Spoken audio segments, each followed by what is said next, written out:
Kaip prasideda jūsų įprasta diena? O mano įprasta diena, nuskamba žadintuvas, 6:14.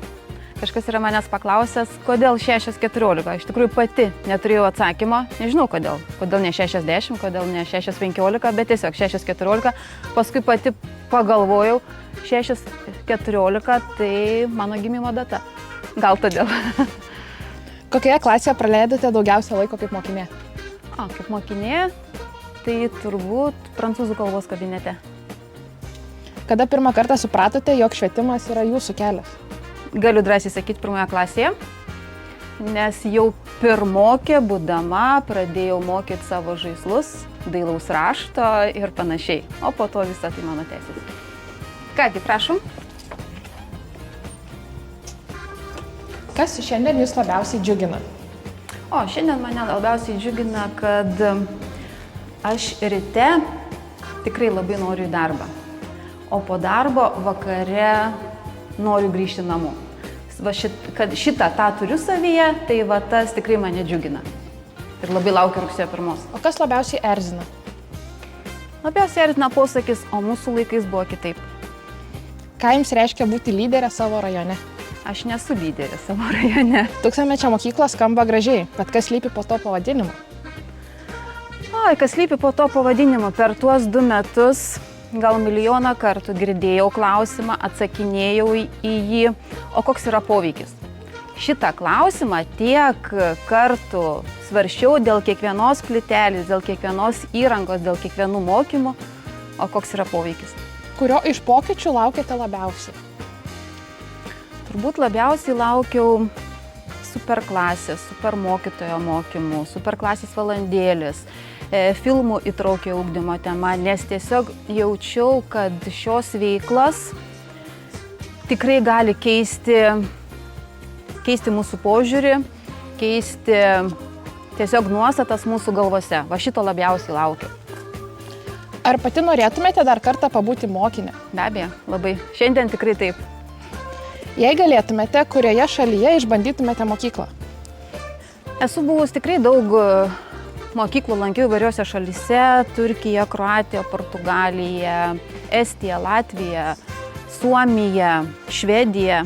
Bet turbūt labiausiai norėčiau išbandyti mokyklą, tai Suomijai. Ir visiškai ne todėl, kad ten geriausi mokinių pasiekimai, vieni iš geriausių, bet dėl požiūrio į vaiką, į patį, sakykime, ugdymą, į integruotas veiklas, į tą pasitikėjimą mokykla, mokytojų. Kuo išskirtinis Pakruojo požiūris į švietimą? Aš manau, kad į pagalbos sistemą mokiniui tikrai niekada negirdėjau nei iš Pakruojo lyderių, nei iš politikų atsakymo, kam to reikia, apseisit. Tikrai ne. Kokį stereotipą apie rajonų mokyklas norėtumėte paneigti? Kad tik tais didmiesčių mokyklose dirba geriausi mokytojai. Tikrai ne. Jei turėčiau tokią galimybę, sukurčiau Pakruojį mokyklą, kuri būtų pati geriausia Lietuvoje ir joje dirbtų mūsų rajono mokytojai. Koks buvo jūsų pirmasis darbas švietimo srityje? Pats pirmasis darbas buvo mano mokykloje, tai kurioje dabar dirbu, tai Žemynos progimnazijoje, tai specialioji pedagogė. Nuo tada ir prasidėjo įtraukusis ugdymas. Tai aš nuo pat pirmųjų vadaigelių, tai esu kartu su juo. O koks sunkiausias momentas buvo? Sunkių momentų tikrai buvo, bet po kurio laiko, kai kurie atrodo nebe tokie ir sunkus, tikrai yra ko pasimokyti. Kai kuriuos tiesiog pasilieku savo, bet kartais save pagaunu, ypač va jau šiuo momentu prieš rugsėjo 1, o kaip aš jausiuos rugsėjo 1 po 20 metų. Nes kiek atsimenu save visą gyvenimą rugsėjo 1, tai man yra šventė. Net mano pirmoji dukra yra gimus rugsėjo 1. Ir koks didžiausias pasiekimas iki šiol? Labai džiaugiuosi, didžiuojuosi, subūrus pas save mokykloje tikrai nuoširdžią, profesionalią pagalbos mokiniui komandą. Ir labai gerai jaučiuosi, esu ne vieniša, aplink mane tikrai profesionalios kolegės. Kokį įprotį turite darbe, kuris patinka visiems? Galiu pasakyti, koks kiekvienas vaikas mokosi kurioje klasėje, nors mūsų mokykloje jų virš 500. O gal turite tokį įprotį, kuris ne visiems patinka? Šiemet gavau gimtadienio progą tokį sveikinimą iš vienos kolegės. Aida, tu kaip dirbtinis intelektas, nuolat pilna idėjų ir pasiūlymų. Tai jaučiu, kad šitas kartais kitus nervina. Ką pasakytumėte savo prieš 10 metų? 8+8+8. Kur semiatės įkvėpimo? Įkvėpimo semiuosi tuomet, kai jaučiu širdį visam kūne šiek tiek adrenalino. Kai kažkokia nauja idėja, naujas sprendimas, tada tiesiog kūne jaučiu tokį pakylėjimą, norą dirbti, nors širdį ir toks yra bijau. Bijau, bet su kolegom galim padaryti viską. Ką veikiate, kai nedirbate? Kai nedirbu, mėgstu važinėti dviračiu. Dalyvauju komandai, dalyvaujam protmušėje, ko nežino Kazys. Labai myliu Vilnių, labai dažnai važiuoju į Vilnių, nes ten mano vaikai, ten mano sesuo su šeima, nes Vilnius labai gražus, man ten tiesiog irgi toks kaip įkvėpimas, pakylėjimas. Ką dabar veikia jūsų 1000-mečio komanda? O 1000-mečio komanda iš tikrųjų dabar labai nelengvas uždavinys. Tai, ką sukūrėm, tai, ką išmokom, nepamiršt, panaudot iki galo ir motyvuoti savo mokyklos žmonės. Kuri iniciatyva sukėlė daugiausiai diskusijų? Nežinau, tokių labai didelių diskusijų gal ir nebuvo, bet STEAM veikla, kultūra, tai viskas labai faina.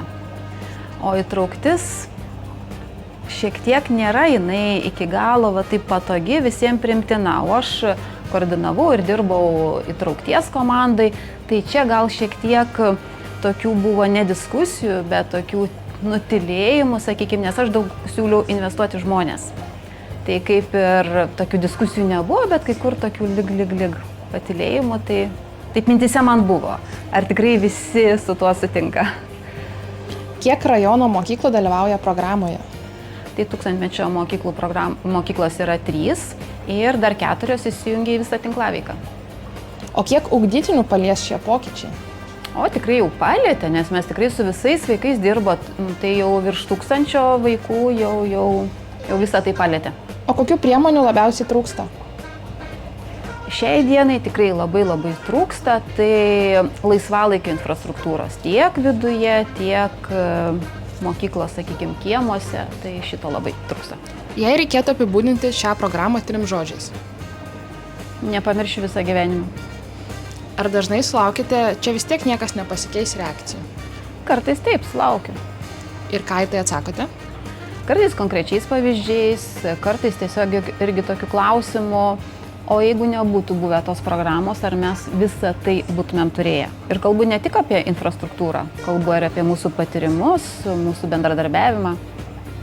Kaip bendraujate su tėvais? Su tėvais bendrauju įvairiai, aišku, nuo elementarių žinučių dieninę, bet aišku, tai nėra bendravimas. Pats pirmasis, sakykime, susitikimas mano su tėvais, tai prasideda dar birželio, gegužės mėnesį, tai susitikimas su būsimų pirmokų tėveliais. Tai va yra toks pats pirmasis. Man labiausiai patinka individualūs susitikimai, bet tenka ir klasėse dalyvauti, ir aišku, dideliuose susibūrimuose, bet patys efektyviausi ir tokie ir aš jaučiuosi gerai, ir manau, kad ir kita pusė jaučiasi gerai, kai tokie ar mažose grupėse, arba individualūs. Su kokiais mitais tenka kovoti? Kartais girdžiu, kad vaikui geriau specialioji mokyklai, kad geriausi mokytojai dirba tik didmiesčių mokyklose, kad mūsų vaikai negali be telefonų ir jie nemoka nieko užsiimti. Kaip atrodo jūsų komandinis darbas? Kai esu komandoje, tai visada laikausi tokio principo. Komandoje esame visi lygus ir pasiskirstom užduotis, vienas kitam patariam ir kas svarbiausia, tas užduotis kiekvienas komandos narys kad atliekam iki galo. Kas geriausiai išklauso idėjas? Idėjas geriausiai išklauso turbūt mano kolegė Modesta ir kartais jos tikrai būna beprotiškos ir labai keistos, išgirstu iš jos klausimų, ar negalėjai dar sudėtingiau, bet visada ji pasakys darom ir puikiai mano komandos narė. O kas viską kritikuoja, bet iš meilės? Aš pati savo. Kaip manote, ką apie jūs sako mokiniai? Turbūt visko, bet labai daug vaikų, didžioji dauguma mane vadina vardu. Tikrai nežinau kodėl, bet jie kreipiasi dažniausiai vardu ir manęs tai nei kiek nei erzina, nei trikdo. Tikrai aš irgi jaučiuosi gerai ir aš manau, kad ir vaikas jaučiasi geriau, saugiau, jaukiau, nes tiesiog pareigų pavadinimas tai kažkokią tai sieną pastato. O čia taip vaikai kartais mokytoja Aida, kartais pavaduotoja Aida, o kartais Aida, bet tikrai visada mandagiai ir abipusis jaučiamės tikrai labai gerai. Kokį šių metų pasiekimą norėtumėte įrėminti? Galbūt vienos mamytės tokį posakį, kad labai džiaugiuosi, kad mano dukra mokosi jūsų mokykloje. Ar švietimas keičiasi pakankamai greitai? Jis negali keistis greitai. Švietimas tokia sritis, kur tikrai viskas turi keistis gana lėtai. Aišku, galim pripirkti kompiuterių, interaktyvių lentų, bet nuo to švietimas nepasikeis. Supirkti viską galim labai greitai. Švietimas, taip, kažkas tai turi būti stabilu, egzaminų struktūra, kad mokytojai, mokiniai jaustųsi ramus, bet pats švietimas keistis greitai tikrai ne. Kas jums yra sėkminga mokykla? Kai vaikas baigęs mokyklą, vienokią ar kitokią mokyklą, va kaip ir šitoj salėje turbūt braukia ašarą. Tada tikrai žinai, kad jam čia buvo gera. Jis nori užaugti, jis užaugo, jis nori baigti mokyklą, jis ją baigė, bet ašaros byra. Vadinasi, jam čia buvo gera, jam gaila palikti draugus, jam gaila palikti mokytojus, jam gaila palikti mokyklų sienas. O kas yra sėkmingas vaikas? Jeigu vaikas mokykloje gali mokytis įvairių dalykų, dalyvauti įvairiose veiklose, renginiuose, draugauti, susipykti, susitaikyti, tuomet jis greičiausiai tikrai taps sėkmingu žmogumi, nes jis yra išbandęs viską ir žinos, ką pasirinkti. Ar aprodysite kitą mokyklą? Be abejo, važiuojam.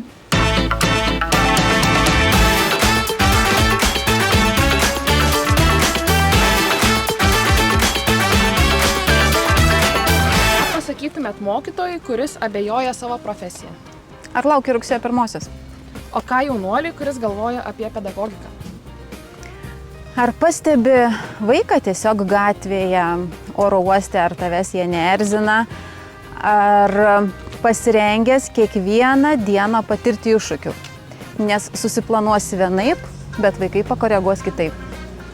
Kaip keičiasi santykis su mokiniais šiandien?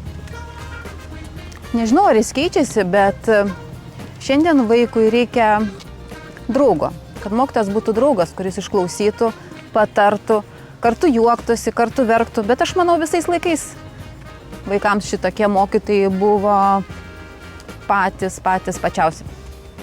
Ar švietimas gali būti madingas? Aš manau, kad jis yra madingas, nes dabar visi žino, kaip žaisti krepšinį ir kaip mokyti vaikus, kaip vadovauti mokyklai.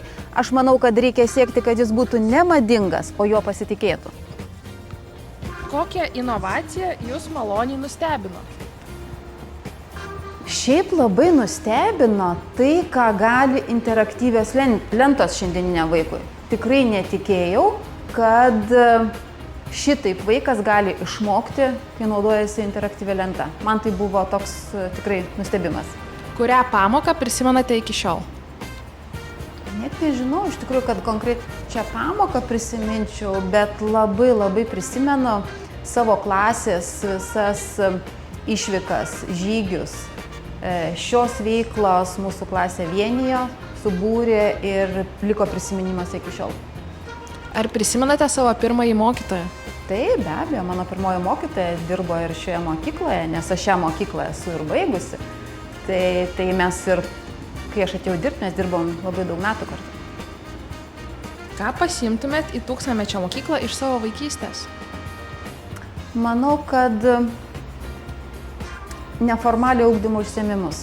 Tikrai labai norėčiau, kad kiekvienas vaikas lankytų nors vieną neformalaus užsiėmimo kažkokį tai būrelį, nes mano vaikystėje tai aš lankiau pati visus būrelius. Nuo sporto, nuo dviračių sporto iki krepšinio, nuo pinimo vitelėmis iki folklorinio, nuo maisto gaminimo iki chorų ir tai buvo pats geriausias laikas.